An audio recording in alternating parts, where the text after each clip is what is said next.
Izuva rinorwadza kuKariba apo a few ministers vaendawo kunochema nemhuri dzashaikirwa. Mudzimai waCaptain arwadziwa zvikuru ati murume wake agomusiya seiko achimusiya oga navana. Ukuwo zvakare macelebrity kana kuti ndo masocialites ekuZimbabwe vablutika rufuro. Kusara kwababa Macheso vaita an official statement. Vamwe vese vati bodo havangaisi ejecha pachingwa chavana. It is business as usual. Kotiwo uiwe kungogifta vanhu nemota nyika ichitambura zvakadai watopa zvake vamwe mota muzuva ranhasi. Asi chifu vari koko kuKariba vari kuti nyaya yekuti nesuwo hatina kunge tapira zvatinofanira kupira kumidzimu kuti vanhu vagokwanisa kuwana a free passage muKariba. Welcome back to channel. Please don't forget to like and subscribe. So my primo musure mekuchema zvakaipisisa kuKariba ikoko varatidza kuti vanhu vanga vari pedo navo vatoshaya kuti kwaamai ava vari kuchemei. Yes, ivo vari kurwadza kuti murume wavo ashaika, asi manetizens ari kuti baba primo hatina kumboramba kuenda kwavo, asi dai vakaenda vega chivaregereraiwo baba vaprimo. Vamwe vakati dzimwe imhepo dzinopa nharo mufunge, hakuzi kuda kwavo ngatichemei netariro, but hakuna Mwari anotora ruzhinji rwakadaro. To those blaming the captain, I believe we should be careful not to rush to judgment. The captain did not deliberately set out to harm Vanu. Tragically, he also lost his life in the same disaster. He was not spared from the consequences of what happened on Lake Kariba. He became one of the victims himself. It is possible that his previous experience with the vessel gave him confidence that he could handle the journey safely. He was likely very familiar with the vessel and its behavior. But on this occasion, something may have happened that caught him by surprise. That does not mean accountability should be ignored. If mistakes were made, a proper investigation must establish exactly what happened and whether safety procedures were followed. But accountability is different from condemning someone before all the facts are known. Let us remember that. The captain was also a human being, a professional doing his job, and ultimately a victim of this tragedy. May all those who lost their lives rest in peace. May their families find strength and comfort during these trying times. Tozotiwo a minister Daniel Garwe, a tourism minister Barbara Rodzi wekumashonaland west uko. Tozotiwo na minister we devolution Marian Chombo ndo vaenda kuno representa government pachiitiko chakadai. President vanga vari ku State House vachigamuchira maambassador abva kunyika dzakasiyana siyana. Chief Nyamunga vari kuti ivo ceremonies that were intended to calm the waters nekuprotecta Kariba residents have not yet been performed due to lack of common ground among traditional leaders. Vari kuti pane machifu ari kuvabypassa vachienda kunoita tunhu twavo kumvura ikoko vasina kuuya kuti vabatane pamwe chete na Chief Nyamunga vaende as a group kunobatana voita chinhu ichi. Vari kungotiwo maybe ndizvo zvimwe zvakonzeresa kuti Kariba isvike pakutsamwa izvitorerewo ropa. Regai tivaise vataure voga. Tine 2 years tisiri kuita chivanhu chekare. Tichirwisana chete madzimambo asi uyu ari kuya kuzoita chivanhu, uyu ari kuda kuita chivanhu, uyu ari kuya kuzoita chivanhu, kusingopesana. Saka inini handikwanisi kunge ndichipindira panenge pakadaro. Nokuti chiripo chokuenda kunabatiswa transformer ine magetsi unezipesera wafa. Nokuti mumwe nemumwe mambo ari kuti ndini ndineziya chivanhu chegova.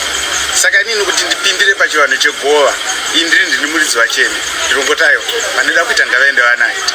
Asi kana vatadziriro kuita ayo ino vachaita sei, vachanditsvaga. Munoita zvakasiyana siyana. Handikwanisi kupatsanura kuti ichi nechichi nechichi nechichi nechichi. Asi munoitika chivanhu chakasiyana siyana. Ndiva vanhu nemhuka, kupandukirana vanhu nemhuka zvakawanda, kusabatika kwematemba, chivanhu chese ichochocho. Nezvimwe zvakangodaro muchivanhu chedu zvatinokwanisa kunge tichiona isusu taenda kumasvikiro edu, tichinakumbira kumasvikiro edu kuti mhuri ikwanise kunge ichirarama muno mudunhu reKariba. Masvikiro edu akaunganawo muno mudunhu reKariba, vane zviga zvavanosiya vaita muno mudhamu reKariba. Vana vedu vesara vachiraramawo mune zvakanaka. Aiwa ndo mashoko achifu but chivanhu for what guys? Kana pasina boat maintenance, respecting weather forecast has nothing to do with magic. Don't spiritualize everything. That boat was rotten and overloaded. The crew went into the water fully aware of the advancing being a wave. If someone was negligent, and it's clear, we do well admitting, not linking negligence to some rituals. Ina nchadi kuramba nchitaura zvakanyanya because this is a very emotional moment for me. Nyaya iripo yanyanyisa kurwadza ndeyekuti macelebrity kana kuti tomatiwo masocialite edu emuZimbabwe news idzi havana kumbodzinzwa zvachose plus havaise jecha pachingwa chevana zii zvavo kunge pasina zvaitika. Pana baba Alec Macheso ndo vega vaburitsa condolences message papage pavo but vamwe vese business as usual vari kuposta kuenda kugwanda, vari kuposta mota dzavapuwa, umwe neumwe ari kuita zvinoita kuti awane mari.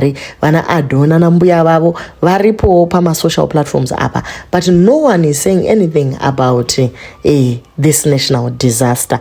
Oshaya kuti is it selfishness kana kuti chiko chiri kuitika. King Solomon vati ivo ngati vanzwisisei vanhu ava because vakataura zvinonzi vakutsvaka content nerufu, vakasataura zvonzi vanyararei. Saka kutaura kana kusataura zvakangofanana, zvese zvinongotukisa nekushorwa. But guys, hazvitadzisi vanhu kungotaurawo kana kungonyora mashoko mairi matatu ekunyaradza mhuri dzawirwa nedambudziko then mokontinya kuita yenyu masikiti enyu kana kuisawo kenduro woti nematambudziko senge zvinoitwa nemacompanies zviya vananyaradzo. It's sad. Vamwe vacho vanotoshanda nananyaradzo as companies. Pakadaro kamuri mabrand ambassador. Dopa munosvika nemadhuku enyu muchimanyamanyawo muchiratidza kuti we stand with the people. Zvino munoda kungoti vanhu vaite likes. Joinai nyaradzo mudini, joinai Doves neka link aka. But kana pazoitika problem, wadi kungojambirawo mota dzenyaradzo idzodzo dziri kusvika, woonekwawo uripo pavanhu uchiratidza kuchema navamwe. Vanhu vanofara kudzidziswa zvose. Retorai mabhuku nemabhiro mugare pasi tikudzidzisei rinonzi business. Kana muchiti alright hamusi kuda kuzviitira likes, chizviitirai humanity. Kana musikadi humanity, chizviitirai likes alright. Kungobata maoko kwakakosha mufunge. This is more than a disaster. Kungoposta kamwe chete hazvina kuipa. Tonyaradzana than kutokandira maskits enyu and you expect kuti tuye loves likes. Chimbonyaraiwo. Kana yanzi national disaster, tese tunomboita national disaster, tozodarikira mberi namaskiti. Anyway guys, hanze boti iri feri mbuya nehanda raenda kunotariswa neumwe murungu atodive in ari kunzi ari kunotarisa kuti ringaburitsika sei. They are trying to retrieve that boat. Then they are going to launch an investigation into what caused this failure. Zvinoitigwawo training yemapurisa nevaya venevhi kana ichinzi nevhi yekuZimbabwe ivo vanoita zvamabhoti ava. Reason chaiyo yekuisa mari pakuedza kuretrieve that old thing amene uchinenge riyei. Yes, vanogona kutaura zveresearch and all but chero bhoti racho richinge rabuda richagara paya as a sign. Zikofini zihombe rakaurayisa vanhu. Chero Titanic rakaregwa one rikagara pasi peocean. Ngariregwe zibhoti iroro. Chii chichastadiwa zvinongozikamwa kuti chinhu cha 1985.